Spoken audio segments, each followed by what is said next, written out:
جسے عشق الہی ہو جاتا ہے اس کا عالم ہی کچھ ہو جاتا ہے، الگ ہوتا ہے۔ کیا ہوتا ہے معلوم؟ شاعر کہتے ہیں عشق کلندر بو علی کرتا ہے، عشق کلندر بو علی کرتا ہے، عشق پاگل نہیں پاگل کو ولی کرتا ہے۔ عشق پاگل نہیں پاگل کو ولی کرتا ہے۔ یہ لوگ دیوانے تھے، اب کہتے ہیں ہم ہنستے ہیں تو وہ روتا ہے، ہم روتے ہیں تو وہ ہنستا ہے، اس میں کیا راز تھا؟ لوگ سمجھ نہیں پاتے۔ اویس کرنی رضی اللہ تعالیٰ عنہ، یہ لوگ روتے ہیں تو وہ ہنستے تھے، کیوں ہنستے تھے؟ یہ کہ کوئی مر گیا تو سب روتے تھے، اویس کرنی ہنستے تھے۔ ارے ہم روتے ہیں تو دیوانہ ہنستا ہے، ارے وہ اس لیے ہنس رہے ہیں کہ شیطان کے جال سے چھوٹ گیا۔ قید خانے سے جب انسان چھوٹتا ہے تو خوشی مناتے ہیں، کیا روتے ہیں بولو؟ تو وہ سمجھتے تھے، یہ عقل کے اندھے دنیا کو جنت سمجھے ہیں، یہ مر گیا تو کیوں مرا، اور تھوڑی دیر رہتا تو اچھا ہوتا۔ ہم روتے ہیں تو وہ ہنستے ہیں۔ اب کون دیوانہ کون سیانہ؟ لوگ کہتے ہیں ہم ہنستے ہیں تو اویس روتا ہے، بچہ پیدا ہوتا ہے تو خوشی مناتے ہیں کہ ہماری گود میں ایک گلاب کھلا ہے، ایک لال آیا ہے، دل کا جگر آیا ہے، خوشی مناتے ہیں۔ اویس کرنی روتے ہیں تو کیا راز تھا؟ اے دیوانے کیوں دنیا میں آیا؟ شیطان اور نفس بڑا بھیانک ہے، تجھے گمراہ کر کے رکھ دے گا۔ کیوں یہ جیل میں آ گیا، کیوں قید خانے میں آ گیا؟ وہ روتے تھے، یہ لوگ ہنستے تھے۔ اب کون دیوانہ کون سیانہ؟ لوگ کہتے ہیں وہ دیوانہ ہے اویس، ہم روتے ہیں تو وہ ہنستا ہے، ہم ہنستے ہیں تو وہ روتا ہے۔ یہ صحابہ تھے، عمر تھے، علی تھے رضی اللہ تعالی عنہما، فرماتے ہیں تم نہیں سمجھتے وہ کیا ہے؟ ہم ملاقات کرنے کے لیے جا رہے ہیں، بتاؤ کہاں رہتا ہے؟ تو لوگ بتاتے ہیں وہ پہاڑ نظر آ رہا ہے نا، وہاں پر اویس اونٹ چراتا ہے، گاؤں والے کے اونٹ چراتا ہے۔ تو دونوں صحابہ چلتے چلتے وہ پہاڑ چڑھ کے چلے گئے، تو کیا دیکھتے ہیں صحابہ اکرام دونوں، حضرت علی حضرت عمر رضی اللہ تعالیٰ عنہما، کہ اویس کرنی رضی اللہ تعالیٰ عنہ نماز پڑھ رہے ہیں اور فرشتے اونٹ چرا رہے ہیں۔ یہ منظر دیکھ کے دیر ہو رہی تھی، جیسے ہی وہ نماز سے فارغ ہوئے تو عمر فاروق رضی اللہ تعالیٰ عنہ جا کے ان کے اشارہ کرتے ہیں تو اٹھ کے کھڑے ہوتے ہیں، اے علی، اے عمر، تم آئے ہو کیوں؟ تو دونوں مل کے صحابہ نبی کا وہ جھبہ مبارک دیتے ہیں، دے کے کہتے ہیں اویس آقا نے فرمایا ہے کہ جھبہ زیبتن فرما کر، یہ جھبے کو پہن کر نبی کی امت کے لیے دعا کرنا۔ اللہ اللہ، جب نبی دعا کرنے کے لیے کہہ رہے ہیں تو اویس کرنے کا مقام کیا ہوگا؟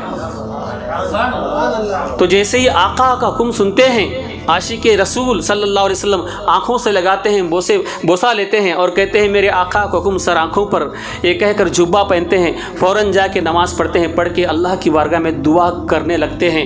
دعا کرتے کرتے دعا لمبی ہو جاتی ہے، طویل ہو جاتی ہے، تو حضرت عمر دیر ہونے کی وجہ سے روکتے ہیں، اے اویس بس کرو، ہمیں جانے کے لیے دیر ہو رہی ہے۔ تو اویس کرنے فرماتے ہیں اے عمر، اگر اور تھوڑی دیر تم رک جاتے، اور تھوڑی دیر تم رک جاتے تو نبی کی ساری قیامت تک آنے والی امت کو میں بخشوا دیتا، مگر میری دعا سے اللہ تبارک و تعالی عرب کے بنو ربیہ اور مزر جو دو بڑے بڑے قبیلے ہیں، بکریاں بہت پالتے ہیں، ان کی بکریوں کے بالوں کے حساب سے نبی کی امت کو بخش دیا ہے۔ اللہ بخش رہا تھا، میں دعا کر رہا تھا، مگر تم نے روکا، اگر نہ روکتے تو قیامت تک آنے والی امت کو بخشوا دیتا۔ کیا اثر ہے، کیا دعا ہے۔ اور سرکار نے خود کہا ہے کہ میرے اویس کو یہ جبہ پہننے کے لیے کہنا اور دعا کرنے کے لیے کہنا۔ یہ مقام دیکھ کر عمر اور حضرت علی رضی اللہ تعالیٰ عنہما رونگتے کھڑے ہوتے ہیں، پوچھتے ہیں اے اویس کیا تم نے آقا کو دیکھا ہے، محبوب خدا سے ملاقات کی ہے؟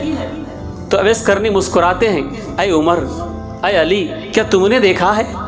وہ دونوں کہتے ہیں ارے وہ نورانی چہرہ، وہ محبوب خدا کا وہ نورانی چاند کی جیسا چہرہ، چاند بھی شرمائے وہ چہرہ، چاند جس سے روشنی طلب کرتا ہے، سورج جس سے روشنی طلب کرتا ہے، وہ چہرہ ہم صبح دیکھتے ہیں، شام دیکھتے ہیں، ہر پل دیکھتے ہیں، ہر لمحہ دیکھتے ہیں، ہمیں کہتے ہو دیکھا نہیں؟ اویس کرنی فرماتے ہیں اچھا تم ہمیشہ دیکھتے ہیں تو بتاؤ میرے آقا کے بھویں مبارک ملے ہیں یا کھلے ہیں؟ یہ جو بھویں ہوتے ہیں یہ ملے تھے یا کھلے تھے بتاؤ؟ دونوں صحابہ رونگتے کھڑے ہو جاتے ہیں، عمر بھی جواب نہیں دے پاتے، علی بھی جواب نہیں دے پاتے۔ اویس کرنی فرماتے ہیں اے عمر، اے علی، تم نے کہاں دیکھا ہے؟ دل کی آنکھوں سے ہر روز میں دیکھتا ہوں، جا کے دیکھو میرے آقا کے بھویں مبارک کھلے ہیں، ملے نہیں۔ یہ سنتے ہی حیران ہوتے ہیں، کیا عشق تھا! ہر پل وہ چہرہ دل میں رہتا تھا۔ ایسے عاشق سرکار بھی فرماتے تھے اس طرف رک کر کے میری محبت کی ہوا کو میں وہاں سے آتے ہوئی پاتا۔ کیسی محبت تھی محب اور محبوب میں۔ عمر فاروق فرماتے ہیں اے اویس، تمہارا تو بڑا مقام ہے، بازی مار لیے، کچھ نصیحت کیجئے۔ عمر کہہ رہے ہیں نصیحت کرو؟ ارے عمر کون ہے؟